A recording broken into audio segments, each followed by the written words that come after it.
Imam lupa tasyahud awal waktu rakaat 2. Dia langsung berdiri. Jadi makmumnya terpecah jadi dua kubu. Ada yang ngikuti imam karena imamnya sudah terlanjur berdiri, sudah Al-Fatihah, sedangkan makmumnya sebagiannya tetap duduk lalu baca subhanallah. Imamnya akhirnya duduk lagi, maka salah imamnya. Harusnya kalau dia sudah berpindah ke rakaat berikutnya, maka dia tidak boleh duduk lagi. Salah juga makmumnya. Kenapa dia subhanallah terus? Harusnya yang dia lakukan adalah dia ngikuti imam. Jadi salah imam, salah makmum. Makmum maksa, imam terpaksa.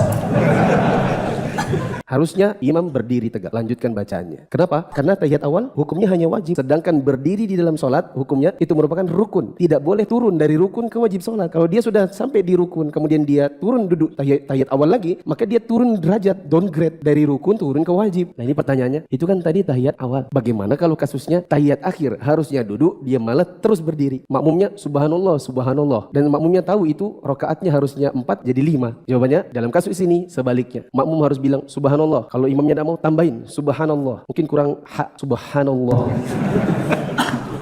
Tidak mau imamnya duduk kembali, maka kita mufaraqatul jamaah. Kita niat kita berpisah dari imamnya. Kita sudah niat sholat sendiri, lanjutkan salam sendiri. Kenapa? Karena imam menambah secara sengaja. Karena sudah diingatkan dia terus, berarti dia menambah rakaat. Kalau menambah rakaat secara sengaja, batal sholatnya. Jadi dalam kasus ini sebaliknya, imam tidak boleh lanjut. Harusnya imam duduk. Makmumnya tidak boleh ikut berdiri. Makmumnya harus duduk karena dia tahu ini kelebihan rakaat. Dan kalau sudah jelas-jelas yang subhanallah itu banyak, soft 1 semuanya subhanallah. Minimal bukan cuma 1 orang. Ada terdengar suara itu mungkin 10 kali. Subhanallah, subhanallah, subhanallah, gitu kan? Maka imam tidak boleh memaksakan diri karena tidak mungkin ingatan 1 orang melawan ingatan 10 orang. Jadi harusnya imam duduk dalam kasus kelebihan rakaat. Adapun dalam kasus tahiyat awalnya ketinggalan, maka tetap berdiri, jangan duduk. Saya sudah cerita kok yang kejadian di Manuntung. Imamnya sholat zuhur 5 rakaat, ada makmum yang bilang subhanallah, yang lain juga subhanallah, subhanallah, subhanallah. Ternyata imamnya tidak mau, maka makmumnya kemudian terpecah jadi 3 kubu, bukan 2 kubu lagi, 3 kubu. Ada yang tetap duduk tahiyat akhir dan tahiyat sendiri, salam sendiri. Ini yang betul. Ada yang ngikuti imam, maka dia sholatnya batal seperti imam. Gara-gara ngikuti imam rakaat kelima. Ada dia tahu imam itu tidak benar sholatnya, kelebihan rakaat, maka dia batal, imamnya batal. Adapun kubu yang ketiga, bubar sholat,